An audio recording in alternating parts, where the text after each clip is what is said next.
మంచి ఆహారంతో పాటు కావాలి స్వచ్ఛమైన నీరు. అదే సనాతన్ జల్. వివరాలకు 8919763872.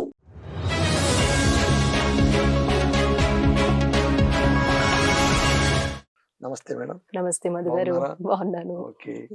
సో మనం గత ఎపిసోడ్లోనే చాలా అంశాలు మాట్లాడుకున్నాం. అవును, ఎందుకో నాకు మరికొన్ని మిగిలాయి అని అనిపించింది. తప్పకుండా. వాటిని కూడా మనం అడ్రస్ చేసేస్తే కనుక ఒక కంప్లీట్గా మీదంటూ ఒక కంప్లీట్ ఎపిసోడ్ మా ఛానల్కి ఉంటుందని సో దట్ మిమ్మల్ని అడిగాను. అడిగిన వెంటనే వచ్చారు. For that I'm very thankful to you. Thank you so much. ఇది నష్టం కలిగిస్తుంది అనేది అంటే అదేదో అంటారు చూడండి, అనుభవం అయితే తప్ప తత్వం బోధపడదు అన్నట్టుగా కాకుండా లివ్ ఇన్ రిలేషన్ కావచ్చు, సిచ్యువేషన్షిప్ కావచ్చు, ఇవన్నీ కూడా మనకు ఎక్కువ కాలం నిలబడవేమో అని అర్థమై వెనక్కి వెళ్ళేలోగా అసలు మనం వాటి వైపు వెళ్లకుండా ఉంటే తప్పేమైనా ఉందా? ఎందుకు వెళ్ళాలి? మీరే అన్నారు కదా, తథాస్తు. ఇలాంటి థాట్ వచ్చే వాళ్ళు ఎంతమంది ఉన్నారు, అది వాళ్ళకి అవుతుంది. అది అయ్యేది అక్కడ. ఓకే. పరుగో పరుగు, లివ్ ఇన్ ఏది ఆలోచించలేనంత పరుగు, సిచ్యువేషన్షిప్ పరుగు. ఒక్కసారి వెనక్కి తిరిగి నాకు కావాల్సింది ఏంటి, నాకు అలాంటి భార్య కావాలా, నాకు అలాంటి భర్త కావాలా అని ఒక్కసారి ఆలోచించు. నీకు ఏం కావాలి, నీకేం కావాలి దగ్గరే వీటన్నిటికీ ఆన్సర్ అనేది ముడిపడి ఉంది. 10% వాళ్ళు కూడా పెళ్లి చేసుకున్నా చాలు, అది నిలుస్తుంది. ఎందుకు? నాకేం కావాలి అనే దాని మీద నాకు ఒక దృక్పథం అనేది కలిగింది. నా ఎప్పుడైనా అంటున్నాను కదా, నేను డిజైర్ వైపు వెళ్తున్నాను, నా ఎనర్జీ హై ఉంది, నేను సాధిస్తాను అనే దాని మీదే దాని పరుగే వెళ్తున్నాను. ఆ పరుగులో ఒక మనిషి తారసపడినప్పుడు నీకు ఆ హై ఎనర్జీ వాళ్ళే ఉంటారు. ఆ హై ఎనర్జీతో పాటు నీ జీవితాన్ని కొనసాగించడానికి ఏ మలుపులోనన్నా ఉంటారు. నాట్ దట్ సింగిల్ ఉమెన్ అవ్వచ్చు, లేదా సెకండ్ మ్యారేజ్ అవ్వచ్చు, లేదా ఏ ఏజ్ అన్నా అవ్వచ్చు. నీ జర్నీని నువ్వు నేను complete women or I'm a complete man అని ఉన్నప్పుడు అలాంటి complete women or complete man మీకు తారసపడడానికి అవకాశం అనేది ఉంది. దానికోసం వెయిట్ చేయగలుగుతున్నారా? మనం ఫ్రంట్ లో అన్నాం కదా, వెయిట్ చేయట్లేదు ప్రాబ్లం కి సొల్యూషన్. ప్రాబ్లం కి ఇన్స్టెంట్ సొల్యూషన్ కావాలి అంటున్నాం.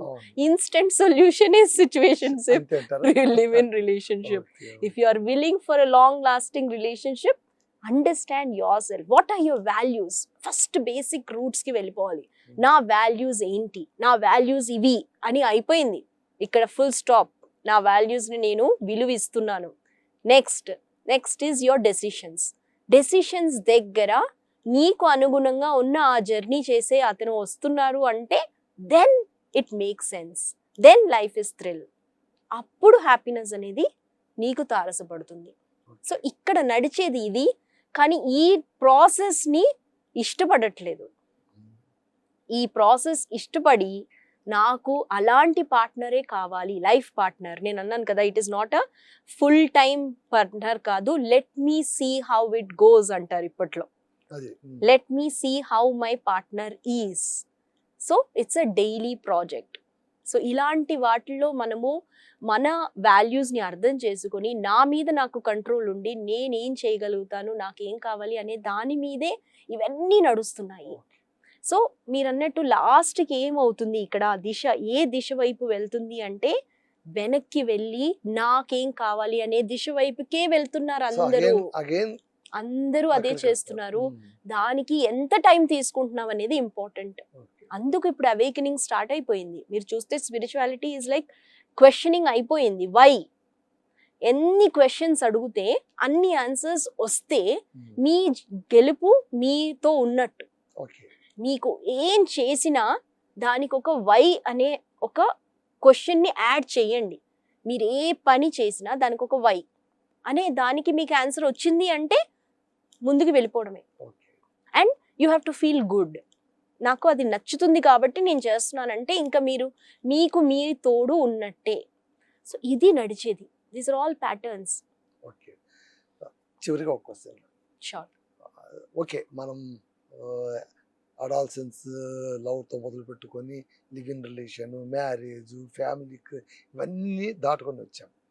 ఇప్పుడు ఓల్డ్ ఏజ్ హోమ్స్ రానున్న కాలంలోన కంపల్సరీ అవుతాయా? దాన్ని మనం సెంటిమెంటల్ ఎమోషనల్గా అంటే ఓల్డేజ్ హోమ్స్లో తల్లిదండ్రులను చేర్పిస్తారా, ఎంత నిర్దయులు మీరు అనే స్టేజ్ నుంచి హోమ్లోనే కదా చేర్పించాల్సింది అనే స్టేజ్కి ఏమైనా వచ్చేస్తున్నామా? అలా రావడం అడ్వైజబుల్లా, నాట్ అడ్వైజబుల్లా? There is no yes or no, right or wrong అనేది ఎక్కడా లేదండి. అన్ని మన పర్సెప్షనే.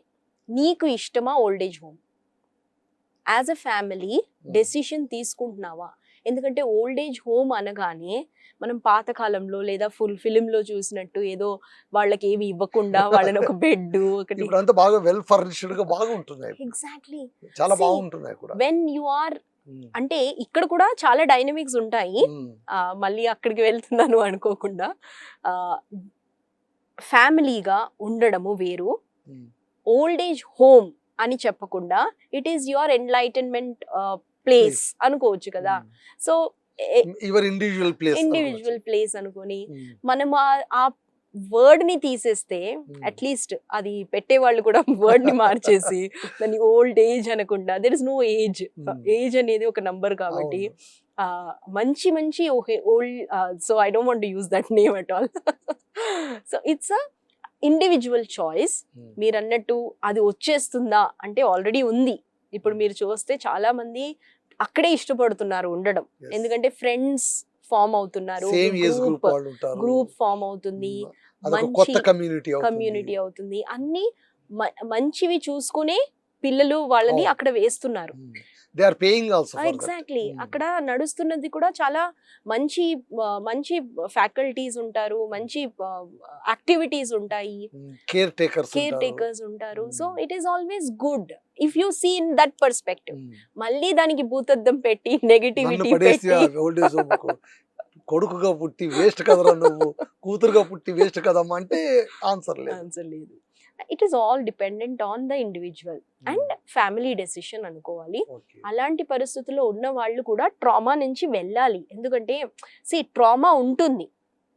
నేను ఉన్న ఇల్లు, నా పరిసరాల నుంచి నన్ను నువ్వు దూరం చేసి ఒక కమ్యూనిటీకి నువ్వు వెళ్ళమంటున్నావు. సో ఇక్కడ చాలా ఇమోషనల్ అటాచ్మెంట్ అనేది ఉంటుంది. దాన్ని అడ్రస్ చేయాలి. దాన్ని అడ్రస్ చెయ్యకుండా జస్ట్ ఒక గూడ్ బండిని అంటే గూడ్స్ ని తీసుకెళ్లి పార్సల్ చేసేసి ఇలా పడేయడం కాదు. That is not correct. Human అనేది, హ్యూమన్ కనెక్షన్ అనేది తెలియాలి. అక్కడ నాకు ఏం కావాలి అనే దాని మీద ఒక క్లారిటీ అనేది వాళ్ళకి రప్పించాలి. వాళ్ళలో ఆ స్ఫూర్తిని తీసుకురావాలి. నేను ఉండగలుగుతాను అనే ఒక కాన్ఫిడెన్స్ ని మనం నా పేరెంట్గా నా ఇండివిజువల్గా నేను ఆలోచిస్తే, నేను ఫస్ట్ అలాంటి ఒక పరిస్థితిని నేను ఇక్కడ ఇంట్లో కల్పించి వాళ్ళతో మాట్లాడించడము, లేదా వాళ్ళు ఎలా ఉంటారు అనే దాన్ని ఒక బ్రిడ్జ్ అనేది, గ్యాప్ అనేది తీయాలి. ఆ వెహికల్ నుంచి ఇంకో వెహికల్కి వెళ్ళినప్పుడు వాళ్ళకి ఇక్కడి నుంచి వెళ్ళినప్పుడు ఉన్న ప్రశాంతతని అక్కడ ఉండేటట్టు చూసుకోవాలి. సో ఇవన్నీ నడవాలి. నడవకుండా ఒకేసారి ఒక మెకానికల్ గా చేయకూడదు. ఏ దానికైనా వెళ్ళాలి. వెళ్ళక ముందు ఫస్ట్ ఇమోషనల్ గా అడ్రస్ చేయాలి. ఆ రియాలిటీని వాళ్ళు అర్థం చేసుకోవాలి. అక్కడికి వెళ్ళిన తర్వాత షాక్ అవ్వకూడదు. Then that trauma comes. Annoying గా తీసుకెళ్ళకూడదు, ఫోర్స్ గా తీసుకెళ్ళకూడదు. వాలంటరీగా వాళ్ళు ఇష్టపడి ఇంట్లో అందరు కూర్చొని చర్చించుకుని ఒక ఒపీనియన్ తో వెళితే ఏ ఇబ్బంది ఉండదు. ఆ ఇబ్బందులు కూడా అక్కడికి వెళ్ళినా కూడా it is not that use and throw కాదు. There has to be a connection అనేది ఉండాలి. వెళుతూ ఉండాలి, నడుస్తూ ఉండాలి. మేబీ 3 months ఇక్కడ, 3 months ఇంట్లో, ఆ తర్వాత మళ్ళీ తర్వాత అట్లా ఒక చేంజ్ అనేది ఒకేసారి ఓల్డ్ ఏజ్ లో ఎప్పుడైనా చేంజ్ అనేది అంత త్వరగా తీసుకురావడానికి అవ్వదు. ఇక్కడ 35 years 40 years కే కండిషన్స్ ఉన్నాయి. అలాంటప్పుడు 60 years కి మీరు కండిషన్ లేకుండా ఎలా ఉంటుంది? వాళ్ళ చేంజ్ అనేది అంత త్వరగా తీసుకురావడానికి ఎందుకు అంత ఇంట్రెస్ట్ చూపిస్తున్నారు? So don't give them that chance.